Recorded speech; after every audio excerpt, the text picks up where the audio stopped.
morning, everyone. My name is Suzanne Carowin. I'm the head of marketing communications at NAIFA, the National Association of Insurance and Financial Advisors. And as Emily just said, Emily's our director of marketing here. What we wanted to do, I'll just tell you why. Thank you so much for showing up and giving us your time.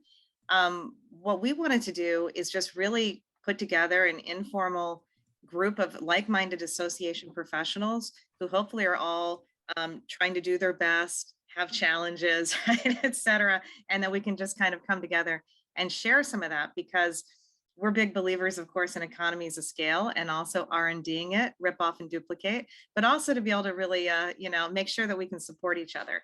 And so NAIFA, I'll give a couple minutes of just quick background of NAIFA. NAIFA, we're 131 years old. We are in our 128th year. The membership decided to vote to rewrite the bylaws, which is no small thing. So we went from a federation of 600 different entities of legal and financial entities. We had dues all over the place, right? And they restructured in 6 months to a top-down organization of a national headquarter, 50 state chapters, and roughly 35 locals.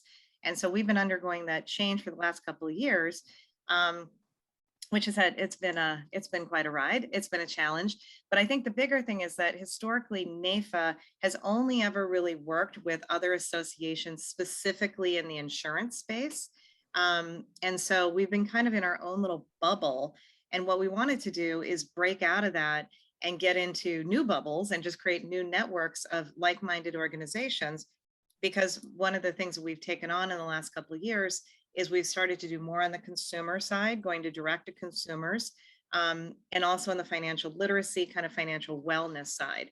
And so what we did is we put together a big list of organizations that looks like you have a footprint in that too, but maybe from a different viewpoint, and thought, wouldn't it make sense that we can kind of pull all of these things together and talk about what we're doing so we can cross promote and share, et cetera. So with that, let me stop for a second and talk about who our members are. So our members, if you drive down any main street in any sort of town, right, whether it's urban or suburban or city, you know how you always see like so-and-so from State Farm, right? And then you see Progressive and Allstate, and you see Prudential and Principal and Pac Life and New York Life. And all of those are just an independent, hey, I do, car insurance or life insurance, or I do financial planning. I'm at Edward Jones, right? I'm at TD Ameritrade, Wells Fargo. All of those, our membership are individuals. And so they're all the people that kind of are either doing insurance or financial planning for individuals, families, or small business. Those are all of our members, right? So they're in every kind of regular main street all over the country. So we're in, of course, all 50 states. At the end of the day, we're an advocacy organization. So we need those individual members to advocate at the state or the federal level.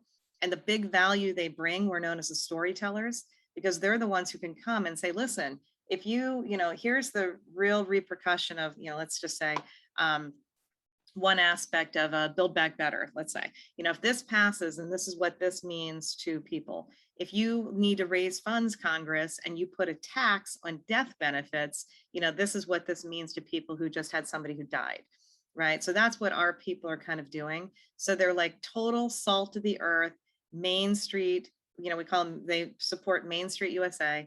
They do support, there is some top wealth, but most of them are your regular American people, right? So, so in doing that, they're closest to the consumer. So the legislator really listens to them, because they can really talk and say like, okay, so if you pass this, House Representative so-and-so, this is what this means for like the coffee shop that I support, right? And the other like person that has a business, and the 6 handymen that have their businesses. And so they're very, very close to that. And they're all about doing financial education and literacy and wellness. And they call it financial security, right? They're like impassioned, like they cry all the time. They're the people that deliver the death benefit taxes. A death benefit check if somebody dies. And what they're really trying to do is, how do we make a more comprehensive, financially secure America, that more people get access to this, right? And it's not just this myth that it's for the wealthy, right? Like everybody deserves this, right? And how do we do this? And COVID, of course, has really heightened it. So anyway, so like I was saying, that's what we do. And so we do education and we do networking events as well, all of the things all associations do. But what we're really trying to do, again, is get out that word into different populations of how we can be mutually supportive of that. Because like I said, we stay in this like weird world where we're only talking like the same 4 associations all the time, but they're all the same. We don't have any new ideas, right? And so what we're trying to do is our advisors are trying to get out into the communities and affect real change, going from whether you're talking about dipping down into, you know, Girl Scout populations, or getting out through sporting events, or getting out through other community programs. How do we do that so we have a bigger bang for all of us? And so if you're an association and you have like too much money, right, and like you're flush with cash and just have no challenges at all, you can just hop off now. But most of us are trying to figure out, right, how we can do more together. And we all have the same struggles. So we just thought, why not just start the conversation and see where we can share? Because we're also in a time where we're trying to do lots of content, right? Lots of cross promotion. And if we can share together, then hey, so much the better. So that's where we're coming from. So just so you know, that's where our heart is, and why we asked you. So we looked at your organization, we said, hey, this looks like something that could, have some synergy together. How about we just have a conversation and start it and see what we can do? And on the federal side, right, on the legislative side, we enter in all sorts of coalitions, if your organization does that. But we thought, why not just have a coalition of more marketing types of people that we can just talk this talk, because we don't have particularly that forum. We belong to ASAE. I don't know if you guys do as well, but we belong to ASAE. But even within that, I needed a group that we could talk about this financial literacy, wellness, holistic kind of piece of it. So that's the impetus for this call. So that's who we are. So we just thought today we just kind of do a round robin and talk about some of the programs everybody has, right? And see if this seems like a good idea. So again, so happy you showed up and gave it a shot. So anybody want to start? Sandy, can I call on you? I think you were first on. So there you go. That's what happens. Okay, sure. Thank you for inviting us. I'm Sandy Tellefson, and joining me today is Tiffany Albing from the International Foundation of Employee Benefit Plans. It's kind of a mouthful. We're a non-for-profit education association, known as the Foundation for short. So we provide education and research services for employee benefits professionals and anyone in a related area. So that's pretty broad, definitely touches on financial security, retirement planning, also the health benefits, overall wellness, mental health. So we provide a variety of educational programming and resources, some face-to-face conferences, some virtual conferences, e-learning courses, some certifications that can be earned through e-learning courses. And then we partner with Wharton School at the University of Pennsylvania in the United States and Dalhousie University in Canada for our professional designation, which is the Certified Employee Benefits Specialist, or CEBS designation. CEBS, okay.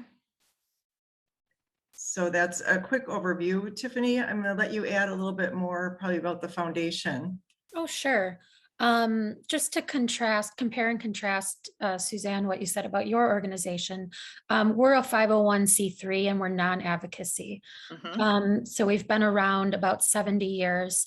As Sandy said, we represent the employee benefits industry. What that typically means is we're providing those resources Sandy mentioned to either like the HR, benefits people at an organization, or trustees of like pension and health funds in either the public sector or in the union, like the large union sector, or those that support employee benefit plans. So it could be consultants, brokers, vendors, anyone that really provides a service to the employee benefits industry.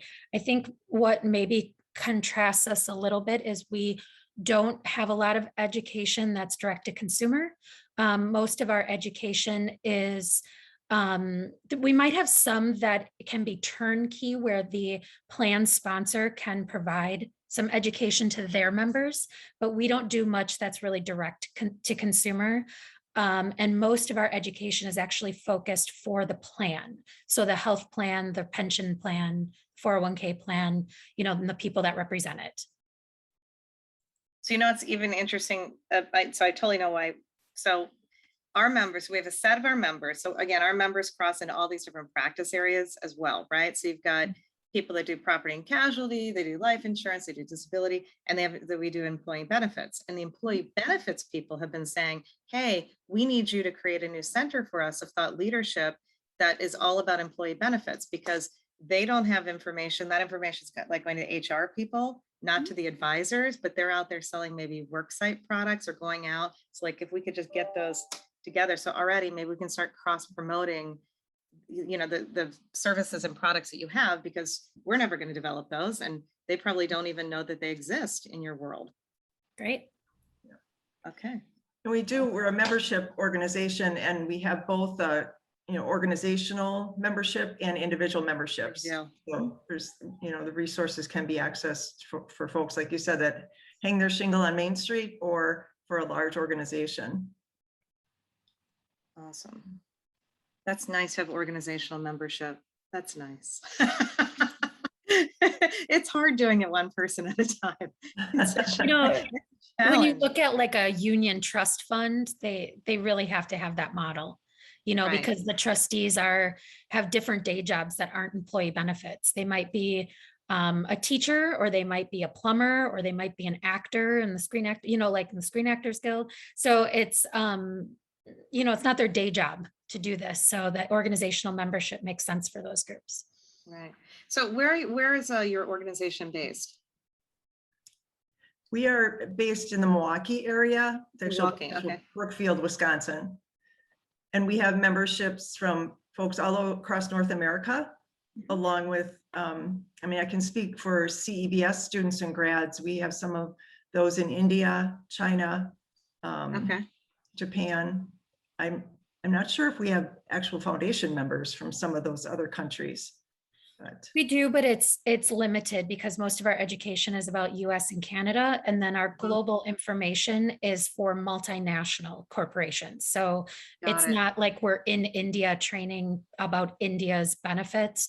We're training a US based person that does employee benefits around the world. Yeah, and so side note as to why I'm asking that. So one of the things also that fascinates us is just the entire idea that our workforce model is changing, right? And where people are based and located, and it has such repercussions, and it's really fascinating. I think you can agree, right? So how people can now be able to, especially like whether it's in associations, or a lot of times associations have been you have to be in the office. So is your group now remote, or do you have a headquarters and everybody's there? we are still working remotely primarily. Okay. Our office is open and we can go in and work. And I usually go in a couple days a week, but so right now it's remote, but in the beginning of January, we will be going back working in the office 3 days a week, and then working remotely 2 days a week. At least So that's the plan at this time. And that wasn't a model you had before COVID. This is like No. a post-COVID. Wow. Right. So you And guys it's an are- optional 2 days a week. So, people can work in the office 5 days a week if they want. Interesting. Okay. All right. Good. So for us, our headquarter office is in Falls Church, Virginia.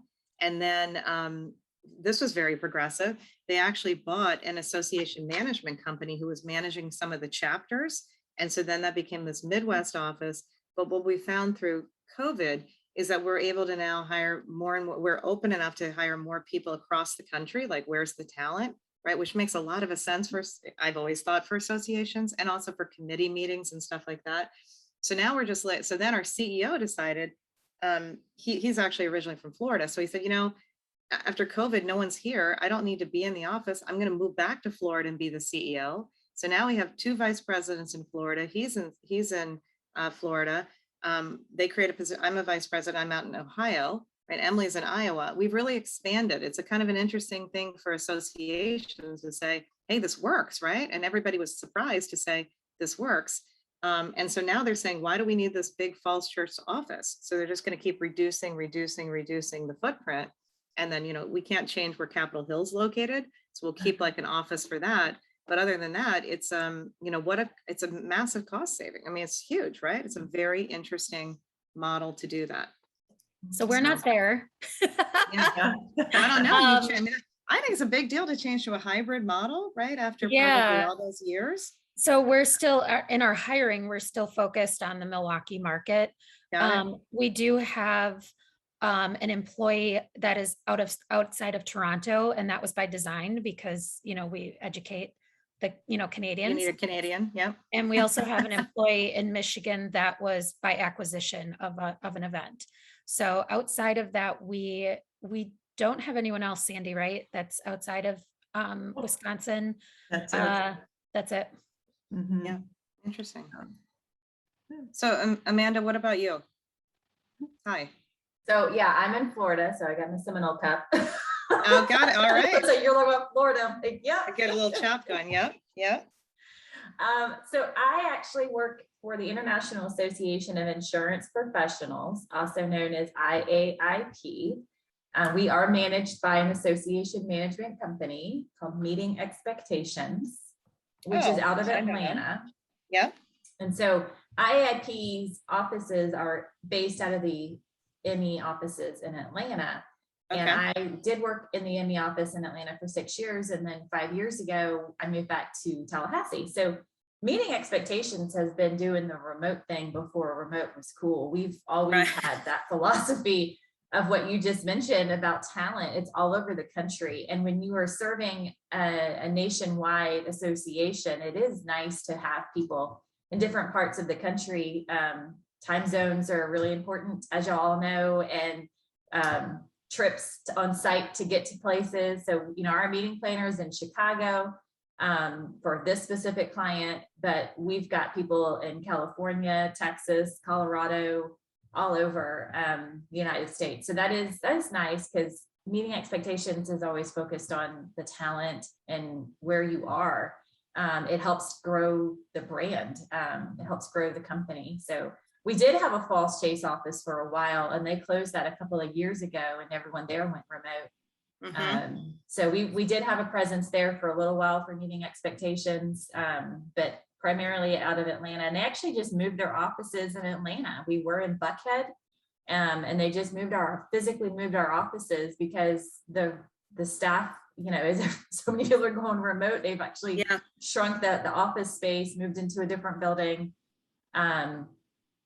For a lot of those same reasons. And Buckhead is expensive. Buckhead they had been in right. Yeah, they had been in those offices for over 20 years. Oh, wow. Okay. So the new space they've moved into, it's up in Abernathy, which is a little further north of Buckhead, but not too far. But so to tell you a little bit about IAIP, I am the Director of Member and Partner Relations for IAIP, and we are an association for anyone in the insurance industry. So anyone that serves the industry, works in the industry, it's really open to anybody. And our primary focus is on networking and developing leadership.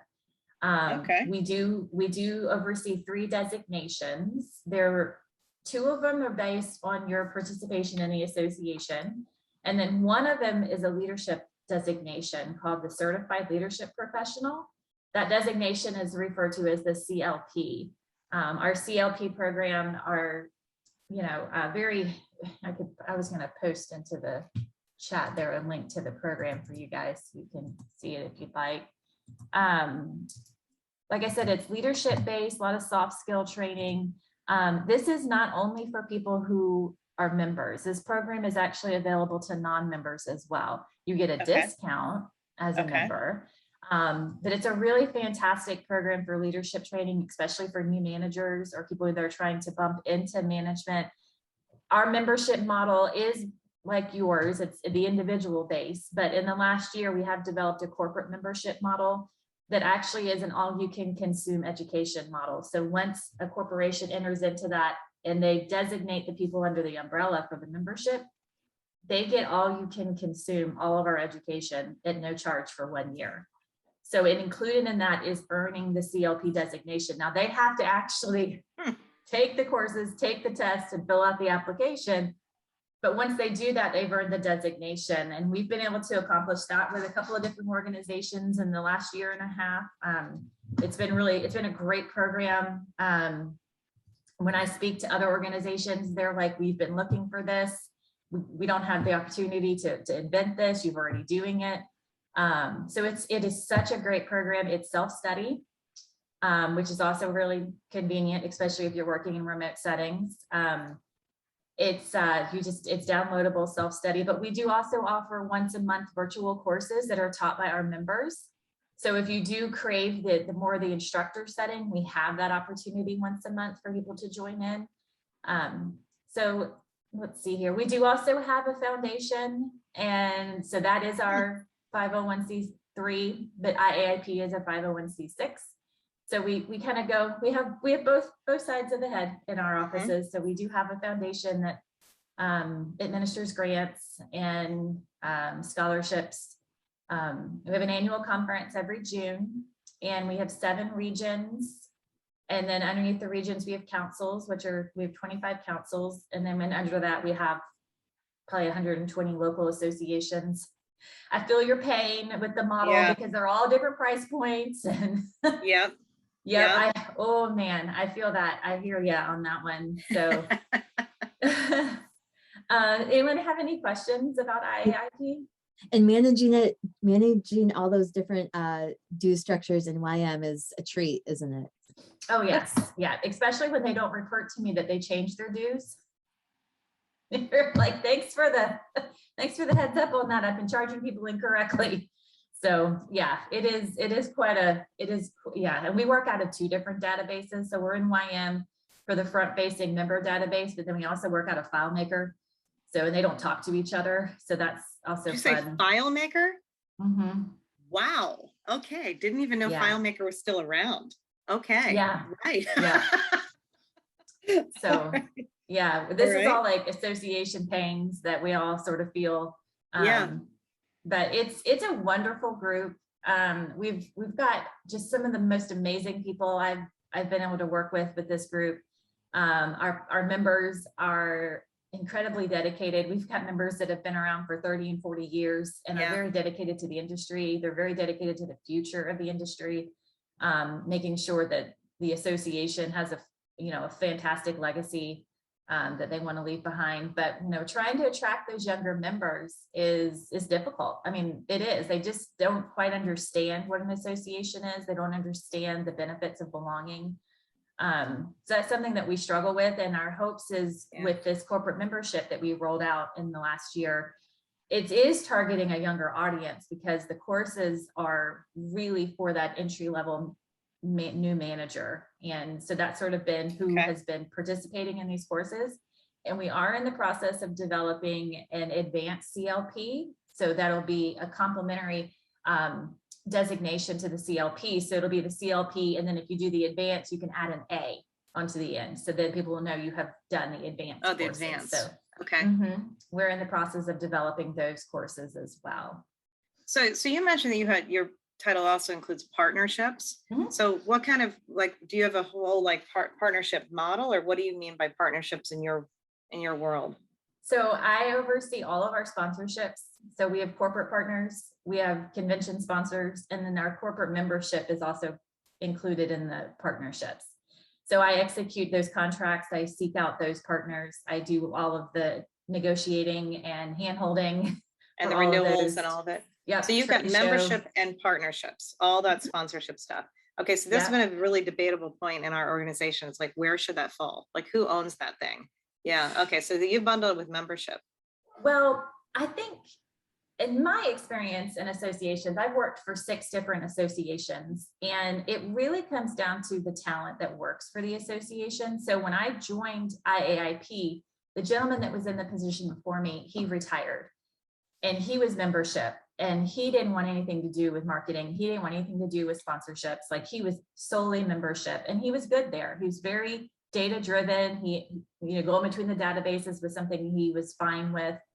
And then I came here and I was a little bit more outspoken, had more experience with sponsorships and And so eventually it started to make more sense that that be taken away from our marketing person and let her focus on marketing and education. And then I focus on membership and partnerships. So for us, it's really a model of who's on your staff and what's their talent. So our marketing person was more than happy to give up partnerships. She was just like, please take it. It was exhausting for her, but she is fabulous at marketing. So now she's over marketing and education, and I am over membership and partnerships. And then we have an executive director who is 50% dedicated to IAIP, and then she has other clients within the meeting expectations. And then we have an admin person that does a lot of processing and kind of keeping up with, updating the website and member requests and things like that. So I would be curious, how many employees do all of these groups have? We have about 100 right now. We were at around 150, and we're rebuilding from some. Wow. Mm-hmm. Yeah. We offered, some early retirement options through COVID, and we're at about, I want to say 105 right now. And we probably will build back another 10 or 15. Yeah, no, we're a small crew. Okay. But we don't have an association manager either. Like we do everything. So that makes that is a good point, because our meeting planner is a slither of IAIP, and then she also plans for 4 or 5 other associations all throughout the year. We have a whole marketing department we can pull from creative services, even though we do have a dedicated marketing person, but we have a creative services department that builds out, our websites and some of our marketing materials underneath Betsy's direction. And we have an accounting department, so we pull from that department, but we don't have someone 100% dedicated. So when you say it in that respect, like we have a larger staff, but dedicated to the client, front facing is just the 5 of us. Or the 4 of us, and then Liz. Yeah. For that account, right? Yeah. Yeah. Mhm. So But that's hey, kind of the beauty of that model, the association management model, is it Right. helps. The association can focus on the cause and not have to focus on bricks and mortar, not have to focus on human resources and accounting and things like that. yeah, awesome. Hey, thanks for being here. And already, like, 2 organizations. How is it we've never? I mean, have you heard of NAFA? Either of you? And it's like, isn't it crazy that we're all in the same space, but we don't even at over each Gamma other? Iota Sigma, they did. Yeah, I mean, it's crazy to me. It's just, and it's also just always a little pat on all of our shoulders, how much we actually do with small amounts of teams. It is amazing behind, and it's most associations who's really doing what and how much gets done. So Jocelyn, what about you? Hello, everyone. Jocelyn Johnson. I'm Girl Scouts of the USA. Hopefully you've all heard of Girl Scouts of the USA and enjoyed things like our cookies and other programs. How many I people am were the Girl Chief Scouts? I'm How sorry. many people were girls? How many people Yeah, were how Girl many Scouts? were Girl Scouts here? All of us? Tiffany, were you? You're the only holdout? Not even a brownie? A daisy? Nothing? Nothing? I was in 4-H. Oh, you're okay. Okay, so you're in something. Okay. Okay, all right. So yes, been with Girl Scouts now for 5 months. And however, I was a Girl Scout, so I am an alum and lifetime member. But we are a 501c3 as well. We are based on memberships. It's a membership organization. We have 1.4 million. At one point, before COVID, we were up to 2 million. Oh, So wow, you COVID lost has that many really- people. Yes. Not being able to get into schools really hurt us as far as gaining more members and keeping our members. But I am in charge of all things marketing. So the brand, the communications, digital, creative, events, and our marketing operations all fall under me. You were talking about numbers of people. We're at about 360 for GSUSA. So that's the national team of employees organization. Whereas we have 110 councils across the nation. So in every state, there's at least 2 councils. And we work with them. They all have their own leadership teams, their own boards that they work with. We obviously have our national board that we work with. And we're all about helping to build girls and their courage, their confidence, and their character. I'm thinking about adding compassion to that, just based on some of the mental health things and mental wellness that we want to promote now, having gone through all of the COVID time and the fact that it has impacted girls and women far more than anyone else on earth. We definitely want to make sure that it's understood that we're there to help with that piece of it as well. But our areas of focus are obviously the outdoors. So we still do quite a bit of camping and outdoor activities. We have a STEM program. So we partner with technology organizations so that we can provide science, technology, engineering, math. We also teach life skills. And then the business entrepreneur side, that's the selling of the cookies. And we also have fall campaigns where we do chocolates and nuts and things. But we are all about the promotion of sisterhood. We have over 50 million alums out there. So it's not surprising to me that all but Tiffany raised their hand when we said, how many of us have been a Girl Scout? Because just about every other woman that you meet has been a Girl Scout or in some way associated with Girl Scouts. And so that's what I do. It's so, it's incredible, right? But it's that same thing of like, do you think you have optimized pulling all that together, right? For all the things you could do. Exactly. Right. It's all not that. At all. So much, not at all. Yeah. So much work to do. So from our selfish perspective, one of the things, this is, everything's always about great stories, right? So we had a VP of business development that was here, and he had two young daughters, Grace and Rose, and they were kind of going up the daisy, I almost said daisy chain, right? So they're daisies, and they're going to transfer into brownies anyway. And so they're looking ahead, and he realizes, look, there's like a financial literacy badge in Girl Scouts, right? Like how great is that? So then we get thinking, because again, we know that, and then, so I have a public health background.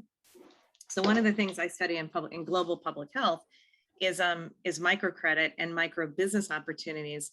And what is known globally that we never talk about is if you educate the woman, if you educate the mother in the household, the entire population's economic status raises up, right? It is the key to all of, you name it, right? Prosperity, probably peace, all of it. You got to get to the mother. And as soon as you get to her, everybody comes up. So anytime you bar that. So if you can get that, you get to the girls as well, right? So much the better, so much of more so for financial security. So we're really interested in not only helping to support that, but we also know that in our membership is, all of our members are kind of these Renaissance people.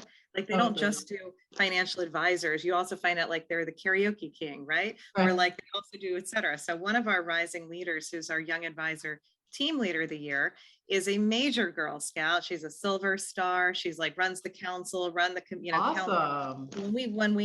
When she won that award, we wrote back to Girl Scouts and said, here's one of your best, right? So then you're tying together this goodness to help, right, promote more goodness and making those connections. But I'm sure in our member base, we have Girl Scouts galore, but we need, I'm sure. On the other hand, well, having said that, in financial services, in the entire industry, it's like less than 15% is women. Okay. And so one of the things in financial services, insurance in particular, in the next, this data is like a couple of years old, like 3 years old, but they said in the next 10 years, we're going to have 400,000 open jobs because it's a very seasoned industry. Like Tiffany will agree with that, right? And they're either dying or expiring, and they need more women to come into the industry because guess who does it really well? Women do financial security really, really well. And so COVID in particular has brought this up because nobody wants to go to a nursing home, right? All the caregiving, and it's really affected women more than anyone. So how do you get long-term, are they prepared? Now they're dealing with both their children, right? Or they want to have babies and they got their parents and all these things that are uniquely women's issues, Mhm. is something that we're really interested. So like we want to tie together and like just let people know, hey, financial services is an awesome industry. It's an awesome profession, Yep. right, for women. And how do you get more people into it? Because you can balance your lifestyle, right? There's all sorts of pluses you can do in being a financial advisor. And plus, I think what our members would say is the emotional, the emotional, how good they feel about what they do, right? They get up Right. every day and they feel like they're doing good in Mhm. helping families be protected, et cetera. So that's what's in it for us. So we're excited to partner with you, Jocelyn, and figure out how else Oh, we I can. am too. I did forget to mention, I am working with our CFO on, you just reminded me, we have a gender parity initiative. If you take a look at girlscouts.org, we are very focused on gender parity and equity. So we're working with all of our vendors first Mhm. to get them Oh, interesting. to sign up. So first we have them sign up for a pledge saying that they are committed to gender parity. Yep. And then there is an assessment that they can do if they'd like to go the next level. And we're positioning it as this will make you someone that people want to work for. You will get, Mhm. you will have a better delivery in your job searches.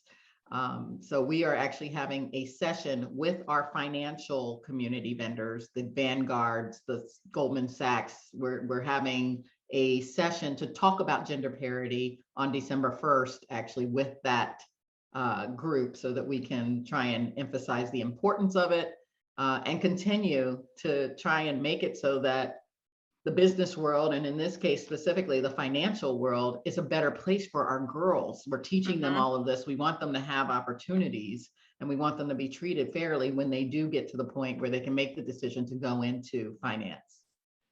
Well, my goodness, if you need any support on that upcoming meeting or some other people, we have a big DEI council and about a 7-year initiative that we've been Okay. working on this. And some of the same type, it's interesting enough, don't have Vanguard or Goldman Sachs. It's a little bit more on the investment side, but we do have some top people at One America and Principal and Prudential, especially, that would probably love to help support that in any way or just are doing that.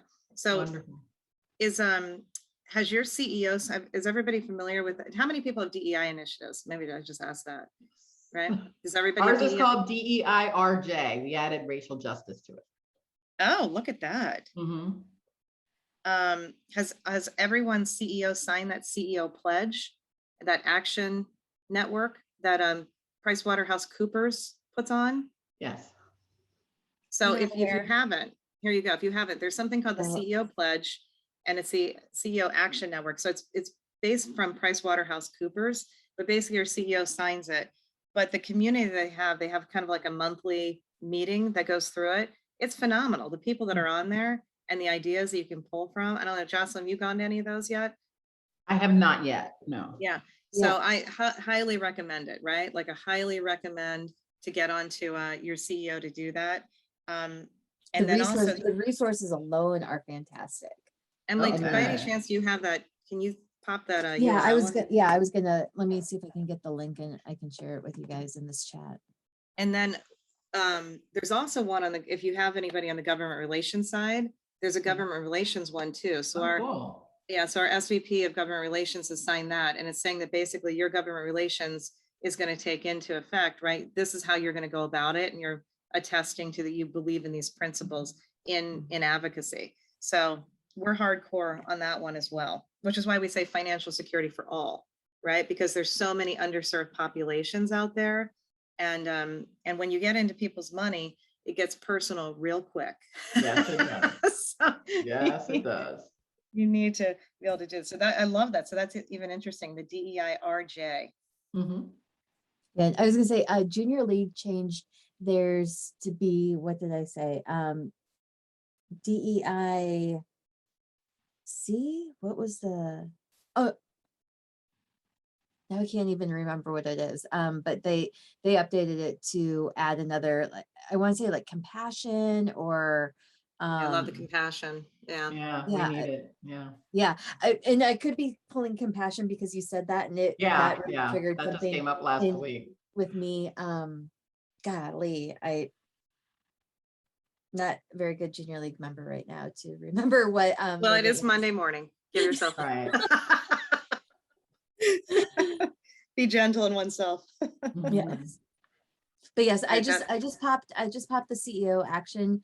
And you can see all the CEOs and the companies that have supported this. And like I said, the resources behind this are phenomenal. Like Suzanne said, they've got different topics for their webinars, and you don't have to be a CEO to be the one that's popping on the webinars. Because obviously Usually they've it's got not, they outsource it. They go to their proxy. right, people to right, go. exactly. Like, yeah, it's definitely more of the marketing communications people that are on those calls, because we're the ones who are, taking that and executing on it. So Yeah. I did forget to mention, yes, I've only been with Girl Scouts for 5 months, but I was with GE for 28 years prior to that. So when you were interesting. mentioning Sandy, the Milwaukee, Brookfield area, GE Healthcare is the division that I worked for the last 9 years. Oh, cool. So very familiar with that. St. Francis is where I lived, and I was working out of the Wauwatosa office. So I'm very I'm in familiar with that. Bayview, so right down the Yeah, street from, yeah. yep. Yeah, but I am based in Louisville, Kentucky right now. Oh, wow. Oh, you're in Louisville. Oh, Okay. our convention is going to be in Louisville this June. Oh, is it? We're Okay. going to be at the Hyatt Regency. Yeah, Yeah. I've been here for 15 years. So I bought a house here when I worked for the appliances division. And then when I went to healthcare, I just rented a 1-bedroom on the lake and kept the Nice. house. So once I didn't have to go into Milwaukee office anymore, I just stayed in the Louisville home In office. Louisville. Yeah. So Jocelyn, do Yeah. you know Ninu Sharma? Do you know Nino? Who's at GE? She's I guess at GE Digital, but she's kind of like the chief diversity officer, I guess now, as part of Oh, her. cool. No, piece. I'm not familiar. I'm not familiar. I worked in 4 different divisions over the 28 years. So not any one for more than, Yeah, it's not like they only have like 30 people that work there. there's either, only so- 400,000 people globally. Whenever someone asks me, do I know GE Boyd? I'm like, there's just like 400,000 around the globe. So I don't know everybody. But you're gonna end up knowing everybody at Girl Scouts like that because you're Oh like, this is yeah, such yeah. a 'cause small it's organization. 360 people. So yeah, Right, I in am going to comparison. get to know them much better. And Girl Scouts has been around for it. We're celebrating 110 years in March. So Oh, that's your that was the other thing I 110th forgot is to March. mention. Okay. So Melissa, what about you? We haven't heard from you. Okay, I feel like I might be the redheaded stepchild of this group, but I will say, Jocelyn, I'm very excited to meet you because I'm a very passionate Girl Scout volunteer. So Excellent. I We love yes. you. love We Girl love Scout. you, love you, love you.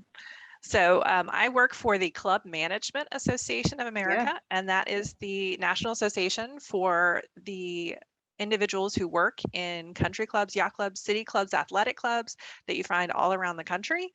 We have approximately 7,000 members. We are 95 years old, coming up in January. We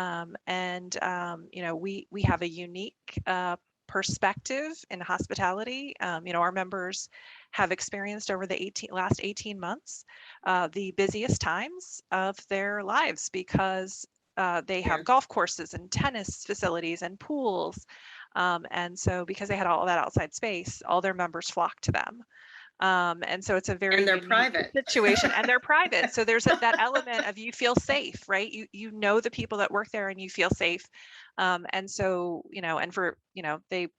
they pivoted, they did takeout, they delivered groceries, especially for our clubs, which serve a lot of vulnerable older populations, or in HOAs. They were delivering groceries on golf carts and picking up people's prescriptions. They're really a very unique group. We are really their educational outlet. So we do everything from webinars to we do 26 college-based programs around the country a year. We work with the top hospitality schools, Cornell, Cal Poly, Georgia State and Atlanta, and present those programs. We just restarted in-person programs in June. And those are usually 30 to 50. They come together. They love those programs because they create cohorts that they stick with. There are people that have been doing this that went to BMIs together 20 years ago that are still best friends and cohorts and create those unique networks. So I do communications, but we don't use the word marketing. So I also do marketing for people that understand what marketing is. And then I also do our advocacy work. We're a grassroots based program. We don't do direct lobbying, but we do coalition work. So in my spare time, I do that. And about 75% of my time is marketing and communications. We have a staff of 30 in our national headquarters, which is in Old Town Alexandria. We own our own building, and we are currently on a 3-2, which is a huge progression for us, where we are in the office 3 days a week and home 2 days a week. We've never had that opportunity previously. Oh, so we are flexing and moving in a different direction, which is awesome. Although we do have remote employees, and mainly that's people that have worked in the national office who relocated because their husband's military, and or had worked for us for 10 years and relocated home to another location, and they stayed on as remote employees. So we do have a couple of those folks full time. Like I said, education is really our core purpose. We do have a certification that dates back to 1967, and we are still actively certifying members today. We actually have a review class coming up in Atlanta next week, and we will have probably another class of 30 to 50 folks. I would say probably one of our biggest issues right now, and this is what everybody's experiencing, which is there is a labor shortage because people are they're actively choosing what they want, which is beautiful in my opinion.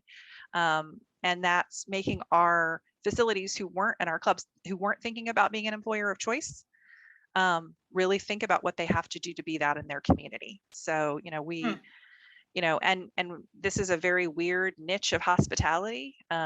Generally, when you look at the benefits and wages within the club industry, it's higher than the traditional restaurant industry, and the benefits seem to be stronger when it comes to retirement and all of that thing. And we have a lot of employees within our industry who are, long tenured. If you visit a club tomorrow, you'll meet the guy who's been there for 48 years. And he's not the manager, and it's just amazing when you have those club visits, and which is a phenomenal industry. But we're also dealing with that resignation and the real turnover of our older members who are like, I'm done. This COVID crap, I am done. I'm ready to be out of this. I'm not dealing with my board anymore. 80% of these are owned by their members. So just like us, they deal with a board of directors that turns over every year. So it is a high stress lifestyle. It is not necessarily family friendly. And that's also causing the detriment of us losing individuals who, want to come into the club industry, want to work in hospitality, but ultimately can't make it work because it isn't necessarily family friendly. So we have that divide between the people that have worked in the industry for 40 years who are like, I've always worked 80 hours a week. That's normal.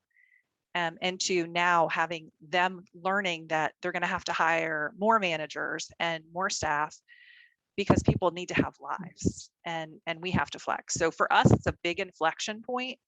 And a lot of people are looking at that closed door of, hey, why did we have to change? And then we have the really forward thinking managers who are like, no, I got this. I'm learning the new rules and I'm doing it. So I think we're all probably in that same spot, both as associations and in our industries. Yeah. Yeah. I mean, you hit on some really key points. We have a small club that we belong to. And so, pivoting, you talked about pivoting. So because of the short staff, they brought in food trucks on Sundays because it's like, okay, you can't not have food service on Sunday when people are golfing and people are at the pool. And so, how did they flex? And they did the takeouts during COVID. They actually hosted a farmer's market in our parking lot it was a drive-through farmer's market, but there are 2 women that have been there since I was in high school working. Yeah. And they're ready to retire now. And for those are 2 really big losses to the club because, you're getting all these transient, college students that are working that aren't building those long-term relationships and things like that. The one thing that I was kind of thinking about, when we specifically invited you to this group was, one of the things that Suzanne kind of touched on was this, our brand of financial security.org, which is our consumer brand. And, having these events and, getting people in and getting people engaged costs money. And one of the things that I know that as a member, I'm like, well, wait, I'm already paying how much? And then now you're going to turn around and charge me $50 to come to, it's like, what am I getting for this? But we actually had American Idol winner, Maddie Poppy, who's from our area. She came in, and a guy who's actually a member of our association helped sponsor that. And, how can we, kind of help do that marketing piece with, getting the members who are doing that financial literacy and kind of pulling it in and, helping to offset some of these costs and things like that, that these clubs are undertaking, while giving them marketing opportunities and still then bringing in your, and kind of, that was because I remember I went to that concert and I was just like, oh, hey, that's a NAFA member. Like, there's nothing up there on his banner that says he's a NAFA member. And, we gotta, like, that's really interesting. And, and how do we build that and help to build everybody up with that? So that was just kind of Well, and I think, right, to tying it all together, if you look at a Venn, I'm actually glad that we called on you last, Melissa, because we put a Venn diagram together of people in any sort of insurance and financial services and interested in becoming members of country clubs. It's pretty high, right? We do have a lot of your members, I'm sure, who are members Yes, of you our sure club. do. Yes. You sure do. Because of course you have affluent people within the club, and that's who they want to do for retirement planning, right? And all of those types of things. However, I'd also say the other side, which I'm really interested to partner with, and understanding how you guys are shifting and changing, because one of the other pieces is that we have a tendency in our membership over the years, the meetings of the NAFA membership would always be at a country club. And guess what? That's not very inclusive. That's also Absolutely. not a lot, Absolutely. very, like, and so it can be very, exclusive and not opening up to what we're trying to do, which is we want to make sure that as Main Street America's face changes, you need to have financial advisors who are there ready to understand how to serve that, right, et cetera. And that's a real changing point. So I actually watch the country club status. And also sometimes, I don't know if your membership does, but a lot of times it will include gated communities. And some of the gated communities, it's really interesting to study what they do. And there's another association, of course, that does that. But what's happening there is fascinating, because they'll have people moving in who are like 55. And then like the 75-year-olds are like, oh, wait a minute, don't bring the 50, you know what I mean? Like there's all this angst and things coming in as you try to talk about what that looks like in America today. And I those are some topics that are just fascinating, right? And we as association professionals have to deal with that. Like in our membership, we have an 18-year-old and I have a 104-year-old. Okay, that's a lot of people to communicate to. And ain't anybody going to be happy across the board, because everybody has, like, they know how NAFA was for their NAFA, right? And they have that kind of conception. So that's why we're so happy you came, Melissa. So I'm going to be cognizant of time. We've got 4 minutes left. Just, was this worth it? Was it kind of interesting to see the crossovers and start seeing some where we might be able to partner? Yes, very much. Absolutely.